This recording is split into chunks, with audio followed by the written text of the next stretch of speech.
A black man working as a janitor at the hospital was caught secretly reading medical textbooks. When the white professor discovered him, rather than scolding him, he pointed to a piece of equipment nearby and asked him to name it.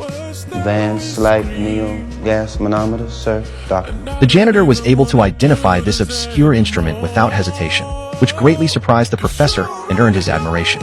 The professor then handed him a pair of forceps and asked him to pick up a test tube from the table. Now the left hand. Even when switching to his left hand, his grip remained perfectly steady. He then effortlessly picked up 2 cork stoppers and precisely sealed the bottle openings. The professor was absolutely stunned and couldn't believe what he was seeing. He ordered someone to bring a white lab coat and made Thomas his assistant. Thomas took off his apron and embraced his new identity. In that era, the idea of a black man becoming a doctor was nothing short of fantasy.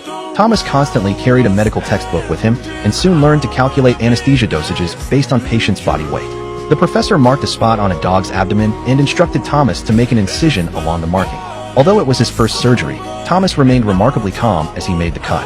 He located the artery on the right side of the heart that led to the lungs and injected the appropriate blood supply. Both men anxiously watched the pressure gauge, only to see the blood pressure continuously dropping, which meant the professor's experiment had failed. Just when both were at a loss, the blood pressure monitor began to rise, and the little dog started to recover. The professor's innovation had finally succeeded, filling him with joy. For Thomas, this was his first experience of the pride that comes from saving a life. The professor quickly asked him to check the recording device, but Thomas had no idea such a thing existed. An entire day's worth of research was lost.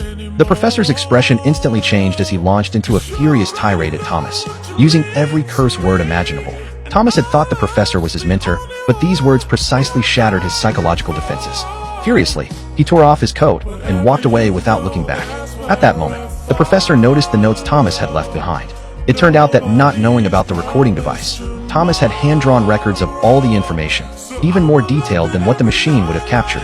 The professor finally realized he had wrongly accused Thomas and quickly ran after him to apologize.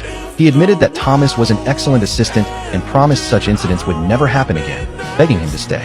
In that era, there had never been a case of a white person apologizing to a black person. Seeing the professor's sincerity, Thomas agreed to remain. Through 12 years of seamless collaboration, their research revolutionized the medical field and successfully saved thousands of soldiers' lives. The professor became famous and secured a position at Johns Hopkins Medical School. However, when delivering his acceptance speech, he made no mention of Thomas whatsoever. At the celebration banquet, Thomas could only serve as a waiter. When his wife learned of this, she felt deeply wronged on her husband's behalf. However, Thomas didn't mind. In his heart, the professor had shown him great kindness by recognizing his potential. Besides, working at Johns Hopkins had always been his dream. What he never could have imagined was that as a black man, he wouldn't even be allowed through the gates of Johns Hopkins.